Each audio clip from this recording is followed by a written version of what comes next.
Hey everyone, it's Paul from Alexandria Knife Sharpening. What I'm going to show you today is how to do the maintenance that Tormek recommends that you do at least once a year, which is the lubricating of the drive shaft on your Tormek T8, or I believe it's probably the same for the T4. And I'm going to show you how easy that is to do. I'm going to show you how I do it.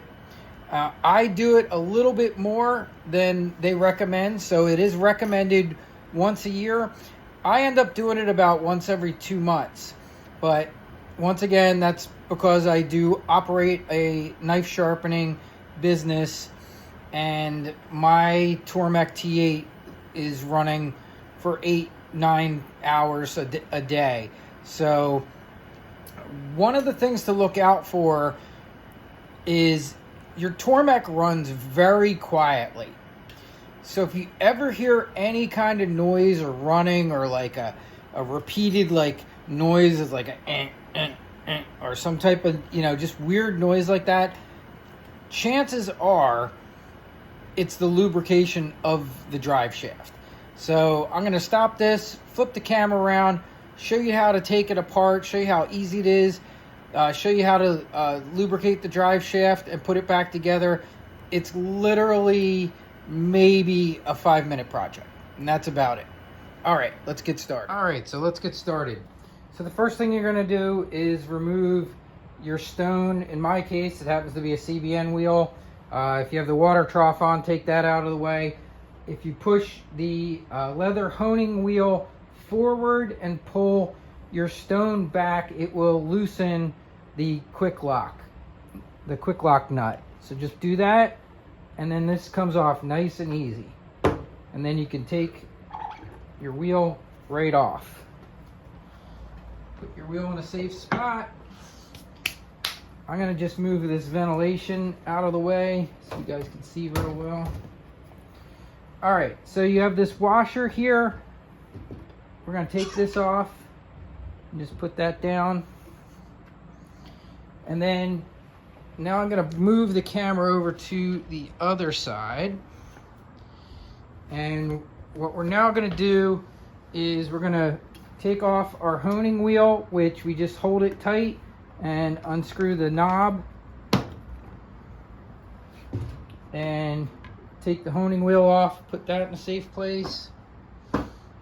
So this is your drive wheel, and this is the motor down here, and it's driven by torque being applied because the motor is actually on a swing.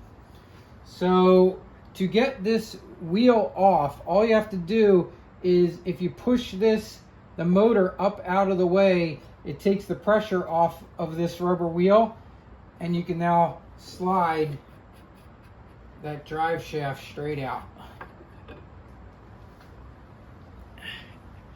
There you go. So then what we're going to do is we're going to clean that off.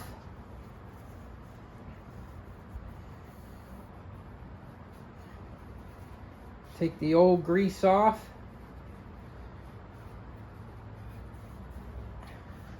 By cleaning that up. And then we're going to put some new grease in. So I like to get in there also before I like to clean any old grease out of these fittings that are here. So I like to clean these out. So just give that a nice little wipe there. And I'll go on the back side and kind of do the same thing, kind of clean that out. Make sure there's not a whole lot of gunk in there. Now, you have a choice. The recommended by Tormek, they say that white lithium grease is just fine to use, and I think they basically said like just about really any kind of good lubricant or grease like that is fine. The other thing I like to clean a little bit is the drive wheel here a little bit. Sometimes you'll see a little bit of rubber on there, just from it, and build up stuff. And I'm gonna clean both sides of this where the shaft goes through. Get that good and clean in there. We're running that paper towel just like I did on the other side through both sides there. And that's looking pretty good. It's pretty clean. And while I have it off, I'm gonna take the washer and just clean off the one back side of the washer that kind of rubs up against everything there. Now, like I said, what I do is a little different than probably most people. Probably just use the regular white lithium grease, which is totally fine. I have found a product that I like a little bit better. It seems to last a little longer. It's rated great for extreme temperatures, hots and colds, and it is this right here. It's called Permatex, and Permatex is an aluminum anti-seizure lubricant. It's a little different looking than your like white lithium grease. It's actually a gray silvery color. And what I'll do is I usually apply it with a Q-tip, only because the applicator is a big brush and I don't need a ton of it getting all over everything. So what I do is I'll take my Q-tip here, get some of this on there. And this little ring here is the main part that the drive shaft's going through. And that's really what's, important to be lubricated well. So I like to lubricate that, and I'll do both sides, and then I'll do where it's obvious on the drive shaft that hits. Now I try not to put a ton on there, because otherwise it's just hollow in there. And actually I'll pull the camera off and show you in there so you can see that basically the shaft itself is let's get the camera off here. So that's the inside, and you can see there's nothing there. So you only need lubrication on this piece and on the opposite side, because that's the only parts touching, and other than that, that shaft's just spinning on the inside of there. And then the only other part that touches anything is right here. You don't want anything on this. You want this nice and clean, because that's what your rubber wheel is running on. So that's what the inside looks like. But you can see it's very well engineered and simple. So this motor swivels and applies torque to that rubber wheel, which drives the whole system. And that's what's driving your Tormek. All right, so let's put this camera back here. All right, now I'm going to take my wheel and do the same thing, hit those two little areas so I can see, and you'll see the wear, so you can see right where it runs. See that little area right there, and right here, and that's it. That's the only two areas where it's making contact. Other than that, it's just running inside the machine. So you don't have to have this whole drive shaft lubricated.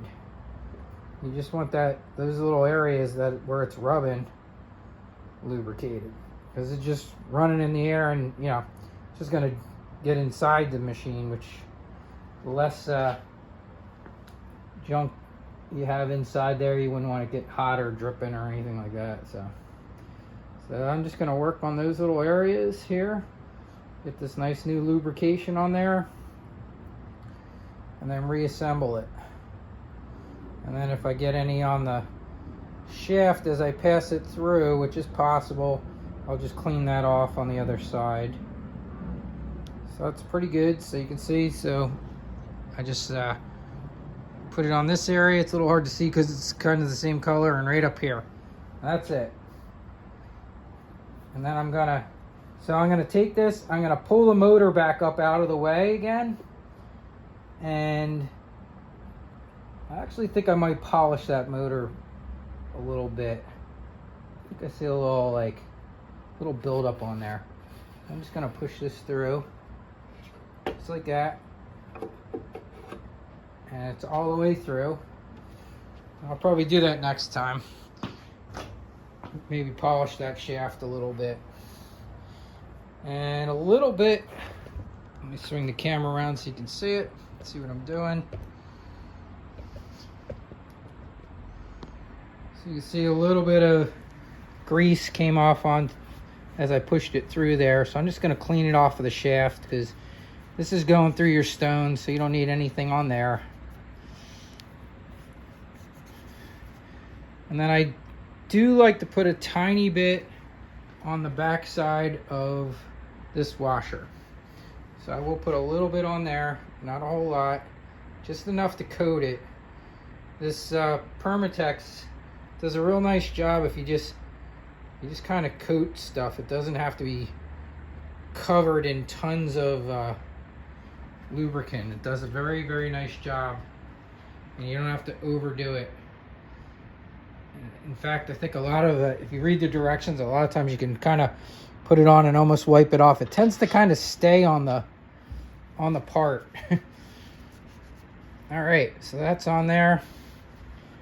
Just gonna do a tiny little bit more clean up here. That looks good. All right, so now I'm gonna reinstall my stone.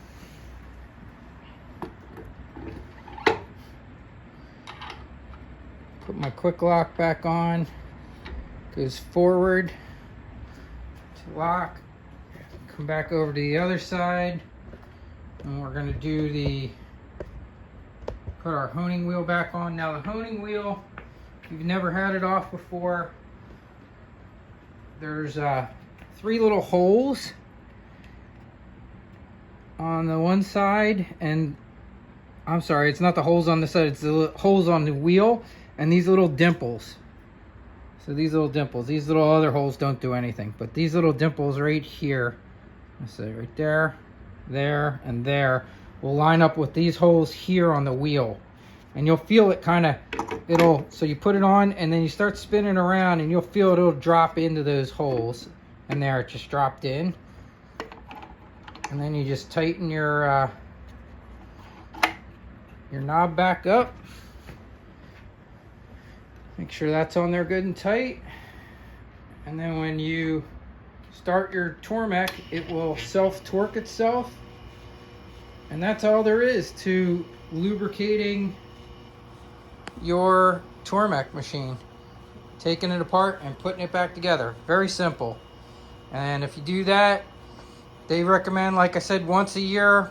I do it a little more often. I do it about once every 2 months. Or if for some reason I hear it ever making noise, then I'll quickly pull it apart and re-lubricate it. But anytime I've done that, it just starts running beautifully and quiet and not making any noise. And that's all there is to it. Hope that helps some of you out. Have a great day, everybody.